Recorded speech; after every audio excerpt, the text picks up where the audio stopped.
what we had before the game. I think we missed the start of the game and were punished for it, and we had lack of experience defensively as well, because we could have scored 4 or 5 goals in this game, and the team response was quite strong during the game, but we were punished defensively. The Premier League is difficult, and we want to be judged at the end of the season.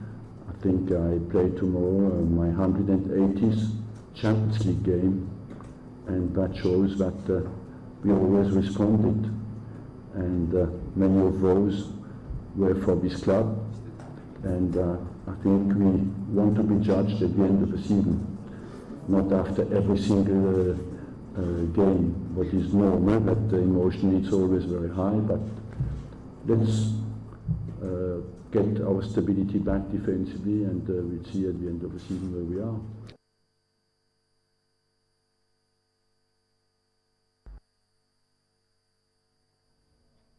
What you heard from Arsene Wenger, you'll be playing Galatasaray tonight in Istanbul. Hopefully, the target is to actually ensure that they top the group, but that will be if Borussia Dortmund lose their game. How possible is that? Dortmund have been a different proposition in the Champions League. Yeah, they've been having a nightmare season in Germany, the Bundesliga. You know, thankfully they just moved off the bottom of this past weekend with that victory over Hoffenheim. So, but going into this particular competition, they're at home playing against an Anderlecht side that I think they will be able to handle. So, Arsenal, football, it's touch and go. We can never say, but I think Dortmund will end up top in this group. Okay, this is what the fixture looks like for tonight. Juve will be up against Atletico Madrid. Atletico Madrid already qualified, Olympiacos and FC Malmo. Liverpool and FC Barcelona, that's the one we're going to talk about much later. Real Madrid and Ludogorets will also be in action. The Real Madrid, of course, flying high. And Benfica and Bayern Leverkusen. Bayern Leverkusen haven't lost to Bayern Munich well at the weekend. They will definitely want to capitalize and see how they can bounce back and win at Benfica. If that is possible. Monaco and Zenit St. Petersburg will also be in action tonight in the UEFA Champions League.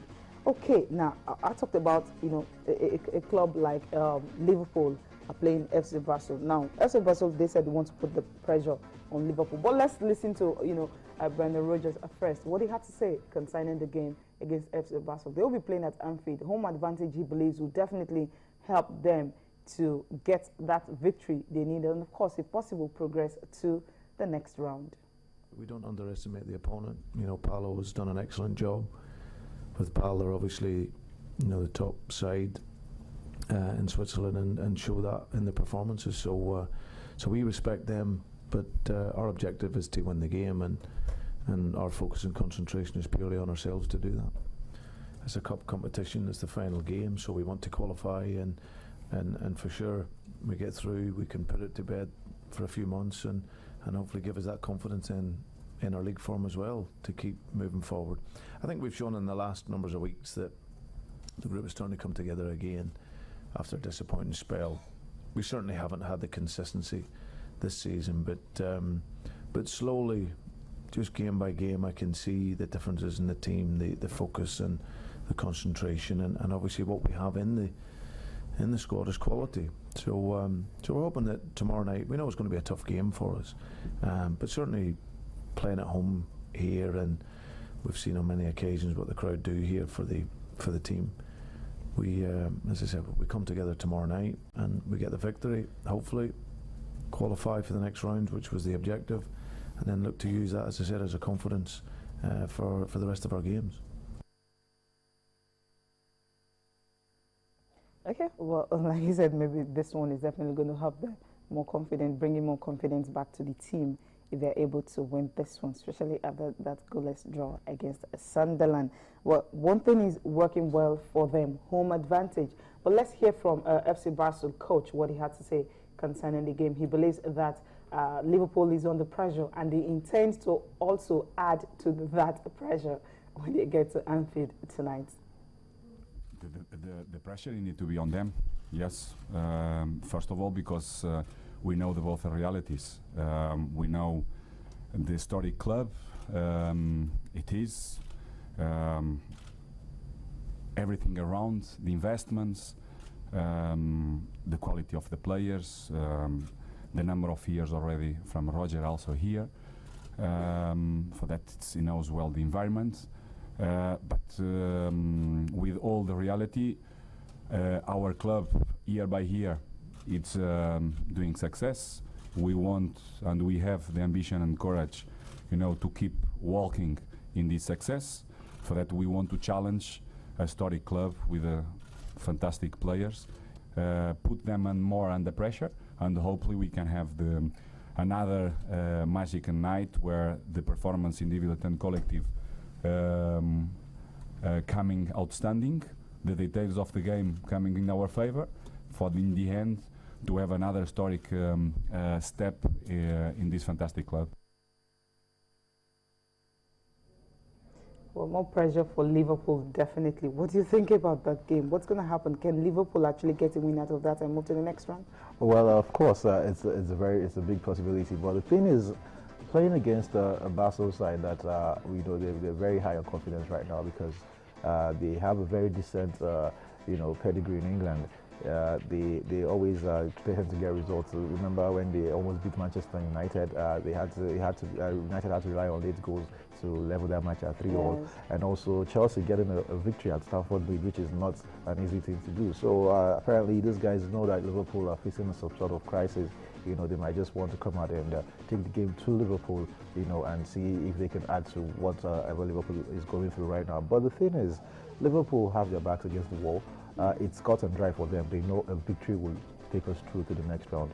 And I do not see what other incentive they would need, because if you need a victory against a Basel at home to get into the knockout round of the Champions League, come on. If you do not get that victory, then you have yourself to blame. Because I was asking somebody this morning, would Liverpool rather have preferred to play Madrid at this point? At this point, no, definitely. So you have Basel, so you should make the most of it. You have the likes of Gerrard, the likes of other players they have in that team, Anderson and the rest of them. So I think Liverpool should go out and show that they really want to be among Europe's elite. Yeah. This is the time they have to show it, and if they do what they're supposed to do, then we should be seeing them in February in the Champions League. Hopefully. Now you saw the result earlier between what happened at St. Mary's between Southampton and Manchester United. 2 goals to 1, 8 ended. And of course, for Louis van Gaal, they said they were really lucky to have even gotten out of that particular game, getting all the points. Judging from the fact that they did not really play. Did they really play the game? They were not at their best, or that was just shambolic manu? I think it was a whole lot of factors. Southampton were trying to come back from 2 successive defeats. United, the injury-ravaged defense. Smalling had to be substituted early on in the game. Paddy McNair was substituted for losing the ball on a couple of occasions and giving Southampton chances. So yes, Manchester United did not play really well. Southampton played better, but they didn't get the 3 points, and that's a trait of a winning team, of a championship side. Apparently not playing well and getting the results. And this is what United did very well in the days of Sir Alex Ferguson. It's not every time they play the swashbuckling kind of football, dominate everybody, go through the wings and everything. Sometimes they grind out results. And for them to get 3 points at a very difficult St. Mary's, prior to the game against Manchester City, I'm talking about Southampton now, they had conceded only one goal at St. Mary's, before Man City came and scored 3. Them 3. And now, United have gone there, gotten 2 goals when playing badly. When playing badly, So it shows you that I think the United fans will be very happy right now because they are where they want to be, and they are on the up. Because imagine what will happen when they have their full complement of players, So I think it's a good thing. Southampton, nobody expected them to actually challenge for the title, but I think they would bounce back. But they've set a marker to tell people that they are not going to be there just for make up numbers. They will be there challenging for maybe a Europa League spot. They'll make it difficult, and I think this shouldn't really dent their confidence. Okay, well, thank you very much for coming on the program. But we'll just leave you with pictures coming from how the Royals actually visited Cleveland Cavaliers. They met with NBA chairman and also the big man, LeBron James. Thank you so much for being part of the show, and bye for now.